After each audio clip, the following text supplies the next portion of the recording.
Please come in. You're right on time. The door only opens when the clock strikes midnight. Georgia and Hannah are preparing to broadcast from the belfry. Just like this old bell tower, they have many stories to tell. Some old and some new. Follow me up these stairs, but mind your step.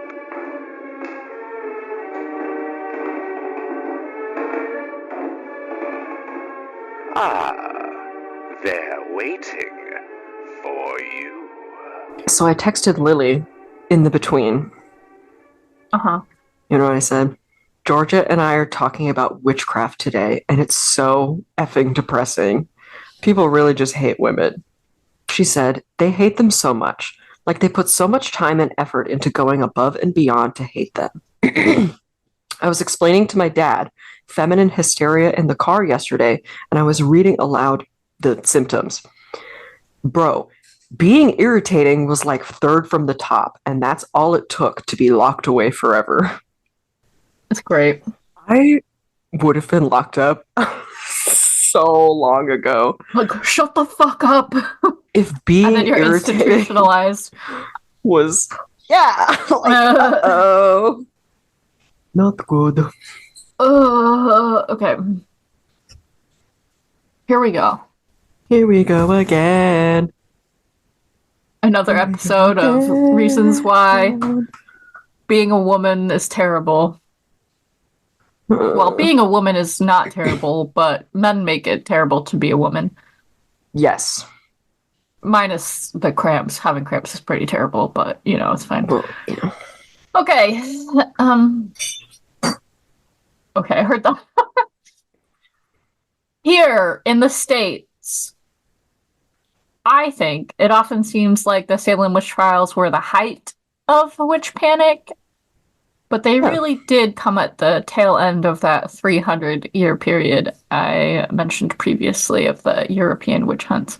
And I mentioned in my last episode that Matthew Hopkins comes about the mid-1640s with the discovery of witches, and it was his ideas that were carried over to the colonies, though witch trials were still happening in the colonies prior to this book coming out. Records show witch trials happening over here as early as the 1620s, despite, like I said, Salem seeming to be the foremost example, though that wasn't until the 1690s. So I'll talk about Salem briefly, but it is worth mentioning that King James passed the Witchcraft Act in 1604. So this was embedded into the minds of settlers as they left for the New World.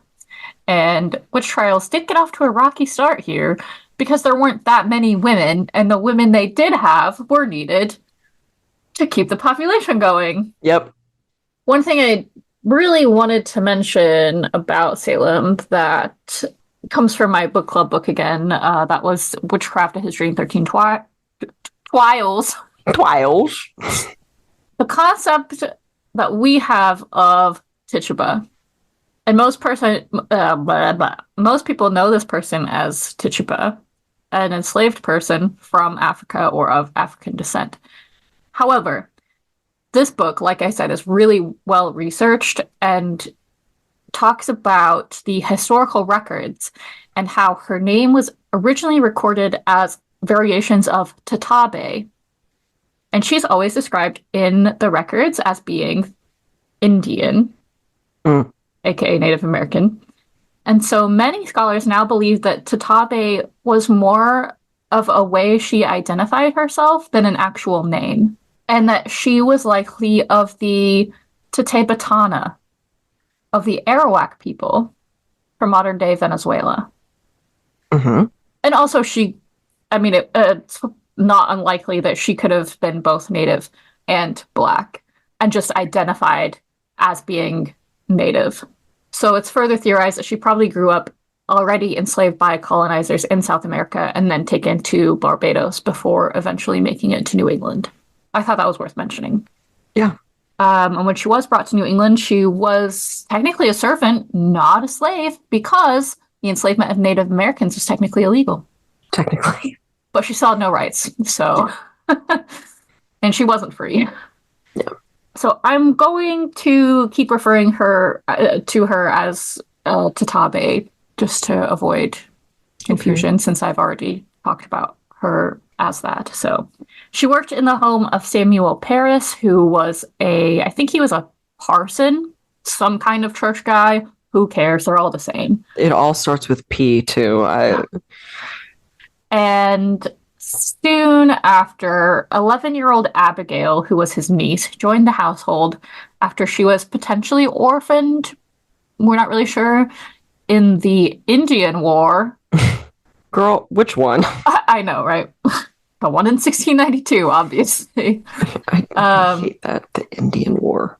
And at this time, this was the Massachusetts Bay Colony. This was not Salem. And what we know of the witch trials being in Salem, I believe technically happened in Danvers, which is just down the road from. So like Salem basically split into two, and now there's Salem and Danvers. Mm-hmm. So even though Salem is where everyone goes, the witch trials probably actually happened in Danvers, just to be clear. Anyway, Samuel also had a 9-year-old daughter, Betty, and both of these girls got sick in January of 1692. We don't really know what with, they were just sick. And they seemed to convulse and contort, and they shrieked in pain. The literal doctor confirmed that they were bewitched. Medical science. Medical science. And this reminds me of what you were just talking about. One member of the church congregation decided that she could use folk magic to get rid of the bewitchment, to find the person that bewitched them. But then Samuel found out, and he was like, hell no, dog, not in my house. And he became much like Kramer and Hopkins and King James before him. And then more girls started showing similar symptoms, quote unquote. And in February, Abigail and Betty pointed their fingers at Tatabe, saying that she conspired with 2 other women who were both white colonists. And then accusations of others followed, including men. The other thing, this isn't really relevant to what I'm talking about, but I think in a lot of shows that use this as a setting, they talk about like Goody, Goody Proctor. I saw Goody Proctor running with the devil. Yeah. Goody's not a fucking name, everyone. Can I just make that very clear? That's like saying wife of Proctor. Yeah. Goody is like the title. Yeah. That Wednesday was really bad about that. Like her ancestor. She was like, are you Goody? Are you Goody? And I was like, that's not a fucking name. This is me off. Okay. Is the Crucible guilty of that? I can't remember. But it's so interesting that you brought up the Crucible. Of course. Anyway, we'll come back to that. I'm not actually going to talk that much about the Crucible, but we will talk about Arthur Miller era things. We should watch that. So, eventually, over 50 accused people were imprisoned in Boston jail, along with Tatabe. 19 of those were eventually executed, mostly by hanging, though a lot of people are familiar with the story of Giles Corey, who refused to enter a plea, and so he was pressed to death. Pressed to death, yes. I forgot about that. Mm-hmm. In 1693, the numbers got to be over 200 accused. And people finally started to be like, man, there really can't possibly be this many witches, right? And so a new anti-witchcraft law was introduced. Tatabe was released, with the new jurors not really finding anything conclusive under the new law. No one knows what happened to her afterwards. Anyone previously accused was reprieved by the governor, who, quote, lost confidence in the decisions of his colony's courts. Yeah, no shit. Samuel Parris was removed from the church and left Salem with his family in disgrace. Families of executed victims were paid compensation by the government, and many accusers made formal and public apologies. So that's not really an in-depth look at Salem, but there are so many stories that I think are worth telling, and everyone knows Salem, and a bunch of people have covered Salem, so... Yeah. Okay, back in the UK, a new witchcraft repealed previous ones that were enacted in both England and Scotland. And this one stated that anyone who pretended to have magical abilities, to use them, or to curse anyone, conjure anything, perform spells or rituals, anything magical, pretending to, would be punished because ignorant persons are frequently deluded and defrauded. You are not allowed to do this because people be stupid enough to believe you. That's the Witchcraft Act of 1735. Yeah. They're just trying to cover all their bases. Yeah. And anyone found guilty of such things was sentenced to a year of imprisonment. Which leads me to the story of Helen Duncan. Do you know anything about Helen Duncan? No. She is the last person to be tried under the Witchcraft Act of 1735. Oh. She was born in Scotland in 1897, one of 9 children, super religious upbringing. At 16, this is really sad, she was taken advantage of or assaulted, we're not really sure, by a man she never named or identified, and she became pregnant.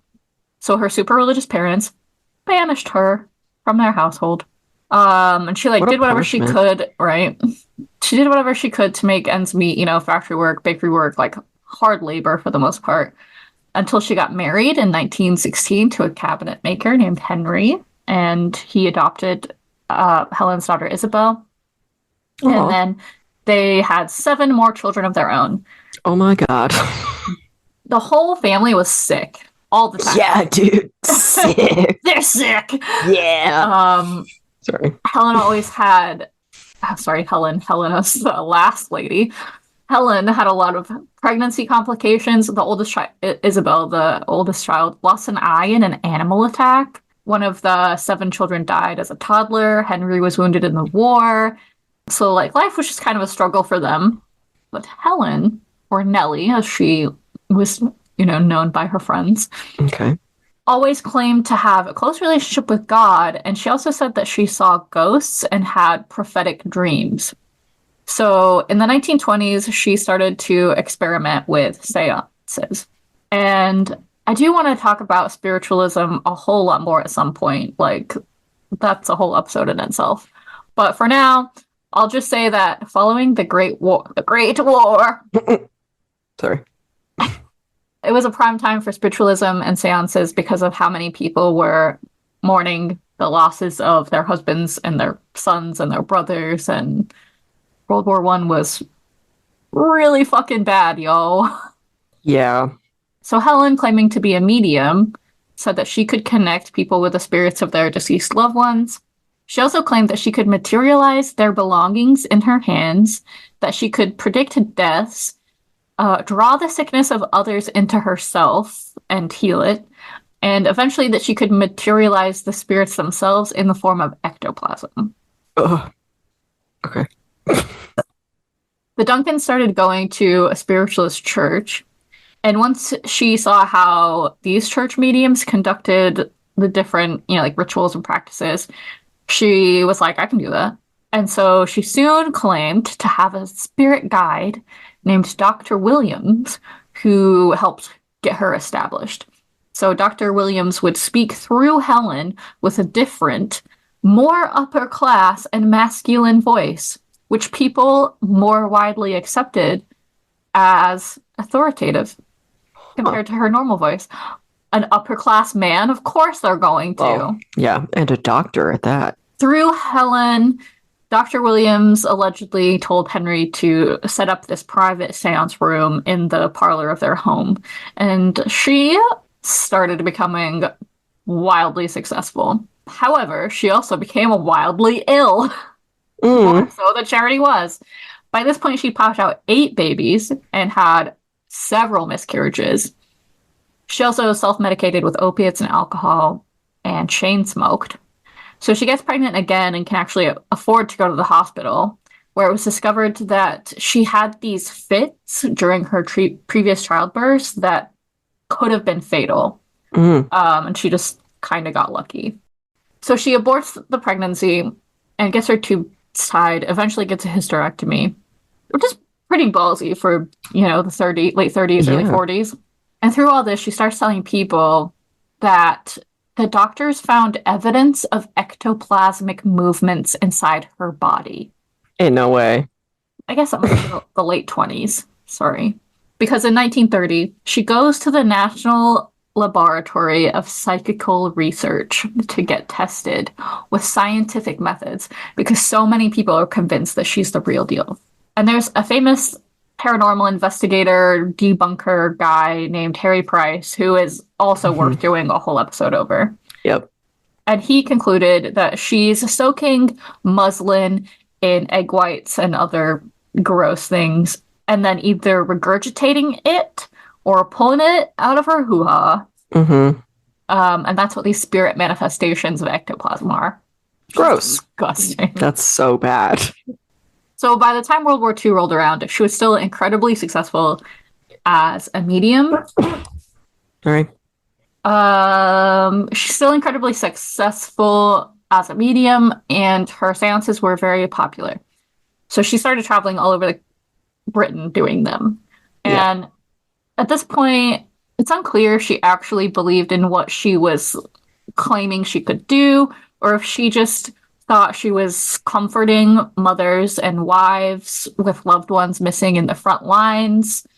But not unlike the 16th and 17th century witch trials, it got to a point where she would strip down and have her body examined before performing the seances to prove that she wasn't hiding anything under her clothes or in any of her orifices. Mm.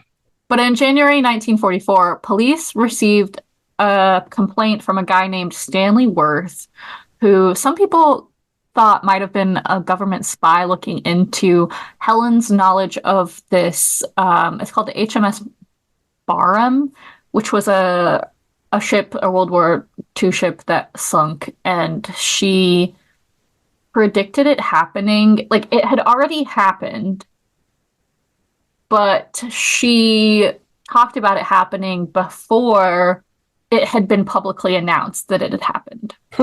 So they were looking into it, like, how did she find out? So they were like, how did she know about this? Mm-hmm. Yeah. And so Stanley goes to one of her seances and asks a lot of trick questions about his family members. Like, all his family are still alive, like his sisters and everything. And he's asking questions about his sisters. And she's saying that she's speaking to them from beyond. And he's like, aha, but all my sisters are still alive. And she was like, no, but this one was premature. And he was like, nope, that didn't happen in my family. Just like stuff like that to call her out, Mm-hmm. And then he reports that to the police, who planned a raid to catch her in the act, basically. And so she was arrested and imprisoned for 5 days, where she said she was abused verbally and physically. Like, the warden yelled at her about how her husband should divorce her and her sons should disown her. And she was accused of having lice, so they poured really hot water over her. Some might call that torture. Yeah. And eventually she was tried under the Witchcraft Act of 1735. The jury took 25 minutes to reach the verdict of guilty. Jesus Christ.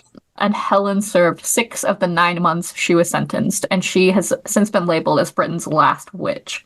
I mean, who knows if, like I said, if she believed any of this, or if she really is considered to be a psychic, but regardless, she was pretending to do one thing or another, so. Yeah, she did fit the parameters of the law, I guess. Yeah.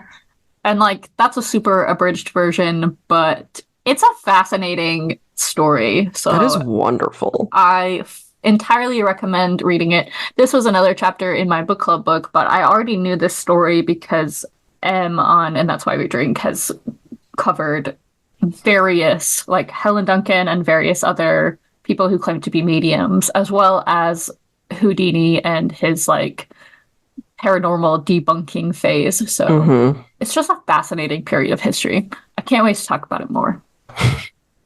So by this point, it's the 40s. The term witch trial had kind of evolved to mean more of a miscarriage of justice or conspiracy. Anything not particularly magical. Mm-hmm. And so one of the biggest witch hunts of the Western world in the 20th century came on the heels of the Red Scare. Wow, I am so surprised that this would happen. Are you? In the 1950s, Wisconsin Republican Senator Joseph McCarthy went on what has since been referred to as a witch hunt when he started accusing and leading congressional investigations against dozens and dozens, hundreds, maybe even, of government employees and many others. He said that they were communists or communist sympathizers and accused them of being traitors to the government. Of course, he used questionable investigation methods and interrogation methods and didn't really believe in evidence. No. Opinion only, speculation only. Did you talk about this in theory? I know we talked about this in my theory class. Just the Red Scare, or just like McCarthy, and we kind of talked about it when we talked about Marx and yeah, very briefly. Anyone who spoke out against him, he called a communist sympathizer to discredit them. In Hollywood alone, over 300 actors, directors, and writers were blacklisted because of him. Mm-hmm. In Hollywood alone, hundreds and hundreds of government officials lost their jobs. And a big part of what we now know as McCarthyism is, unfortunately, the Lavender Scare, which goes back to that conversation about anything other, right? Mm-hmm. We talked about heteronormativity last time. So the Lavender Scare normalized the persecution of homosexuals because they were believed to be a national security risks, as well as communist sympathizers too. He actually said to a reporter, if you want to be against McCarthy boys, you've got to be either a communist or a cocksucker. Wow. Gay men were much more at risk than gay women. You can clearly tell from that statement. Fun facts. That's like the kind of one-liner that a villain would have in like a Mission Impossible movie or something. You know that he was really proud of it too. Yeah. He was probably like, oh, the alliteration here, like, oh, yeah, I'm funny. Dead ass thinking about that, like in the shower or something. Yeah. Yeah. Embarrassing. Which really just kind of sets the scene for, I don't know, all of American politics in the 20th and 21st centuries. Mm-hmm. Did you know that Trump tweeted witch hunt 379 times during his presidency? Well, of course I didn't know that many times, but I knew he talked about it a lot. Also in my book club book, this is another quote. Yeah. The then president used the phrase to attack those who claimed he was deceitful, corrupt, and anti-democratic, a sexual predator, or agent of the Russian government, and those who wished to damage his allies and put him or them on trial. Just like McCarthy. Yeah. Except McCarthy wasn't a president, thankfully. Yeah. Which leads me to former lover of Trump, adult film star Stormy Daniels, who faced a literal witch hunt in 2021. Yeah. So basically, they had an affair a while back. In 2016, when Trump was campaigning, his lawyer offered her $130,000 of hush money to keep quiet about the affair and signed an NDA. And made her sign an NDA. She has since alleged that there were some intimidation tactics at play there. Mm-hmm. So later, Trump tweeted something accusatory about the affair, so Stormy Daniels filed a libel suit against him. And she was shortly after arrested, basically for being promiscuous. Okay. In Ohio, where apparently laws about promiscuity are much more rigid. Yeah. But let's remember that she's a sex worker. Mm-hmm. She's worked at strip clubs and in the pornography industry. And she was arrested after an event at a strip club where she That's right. She touched someone. I forgot about that. And so they just jumped on the chance to arrest her. and promiscuity is nothing new, based on everything we learned even in the 16th century witch trials. She's also been very open about being pagan, reading tarot cards, being a paranormal investigator, being a medium. And so in 2020, in court documents, she was literally accused of being a witch who practices witchcraft. Literal witch hunt. I see. Yes. And soon after that, to use another quote, the Republican National Committee also began to use the phrase witch hunt to defend its candidates and office holders. A witch hunt never attacks the people in power. It's always the people in power. You know, they've got it all backwards. Victimization.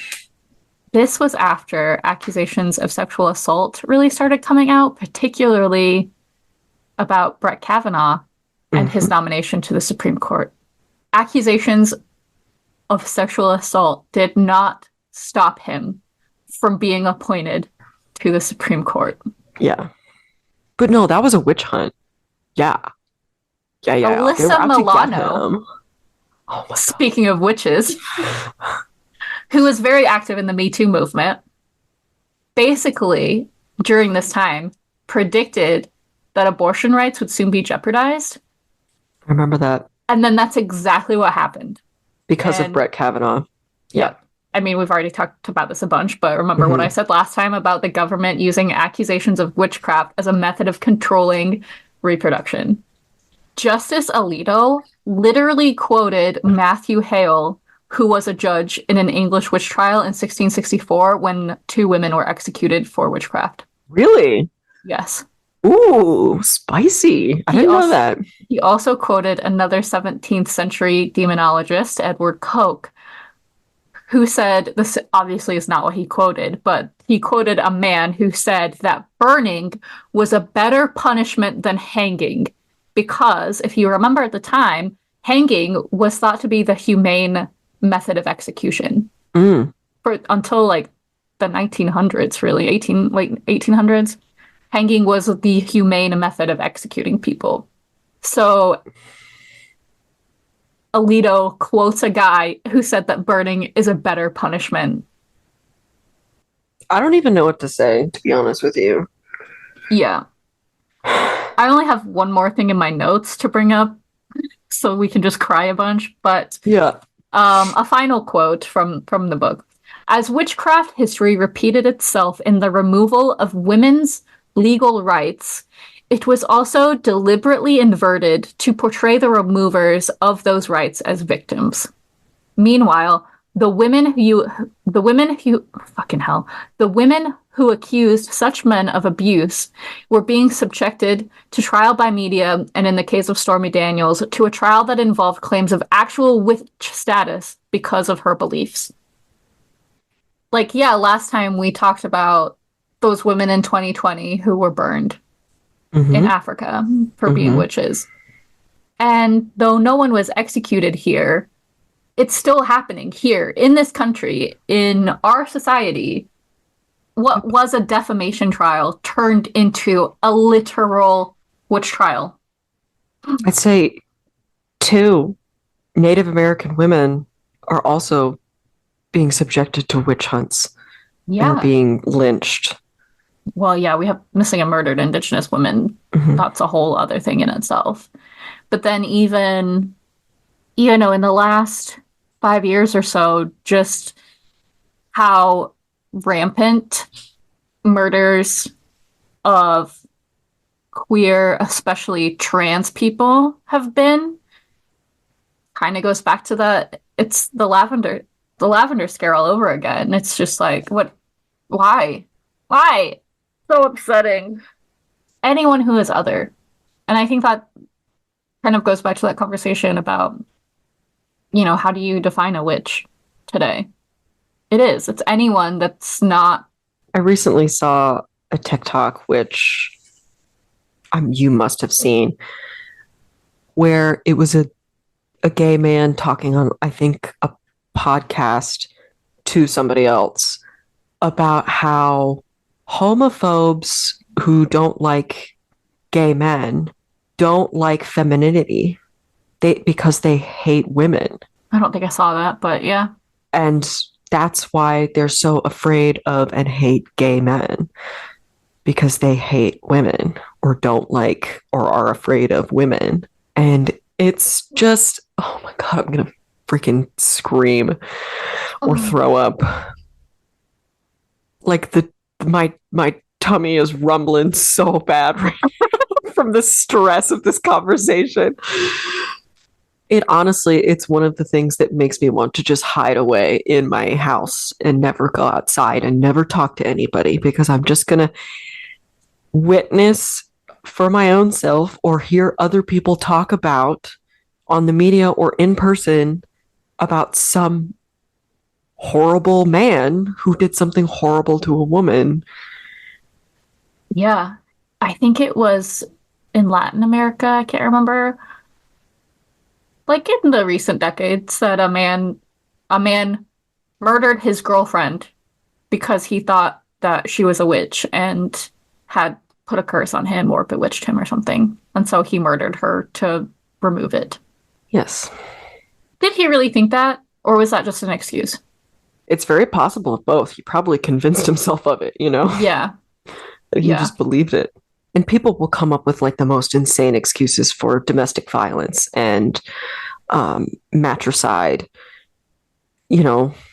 Witches, like witchcraft, is a little fantastical, and a lot of people probably aren't going to believe like that specific excuse. But there are other things. It's like, well, she was crazy. She cheated. She was promiscuous. She was asking for it. Yeah, she this, she that. Like, oh, she hit me. It's always some variation of she was asking for it. Yeah. She was looking at other dudes. I get jealous. She knows that. Like, violence against women is just... It's like that story I was telling you about, the Screwfly solution. Mm-hmm. I did read that. It was so depressing. Did you? Oh, yeah. God. It was so depressing. I told you. And she just hides in the woods. Mm-hmm. We don't know what happened to her. And I don't want to think about what happened to her, to be honest. But I'm never going to forget about it. I think about it all the time. I feel like that was really short because I wanted to make a lot of room for discussion, but I think we're too depressed to discuss. I really think it was interesting about like going back into the historical documentation of Tatabe, and that scholars have been able to kind of make these connections to more accurately give her an identity. Mm-hmm. Rather than just being a scapegoat. Yeah. And again, this was in my book club book. Like I said, I got a lot of information from it. They go into like what life for the Arawak peoples would have been at the time, and the colonization of South America. And it was really interesting. Not things that you normally read about when you're reading about the Salem witch trials. So yeah, that was kind of fun. The non-white male perspective? Yes. Yeah. Because I don't think I'd ever read anywhere previously that she wasn't Black. Yeah. So this was a nice, like I said, the book is really well researched and draws a lot from historical documentation. Like, I don't think many people would take the time to dig through for all these different cases of, Helena Schuberin and Helen Duncan and Agnes Sampson and the Salem witch trials. I don't think many people would have spent that much time really getting into the nitty-gritty of all those historical records. But yeah, this author did, and man, it really pays off. So I will post the book. I'll add it to our bookshelf in the group. It looks so white right now. I'm like glowing. You're a ghost. So fuck the patriarchy. Yeah. Which part was it? I think it was when I was writing about the Trump stuff and the Me Too movement and everything, when Shannon walked in yesterday and I was like, How dare you have the audacity to walk into this room right now, you penis-having person. Get out of here.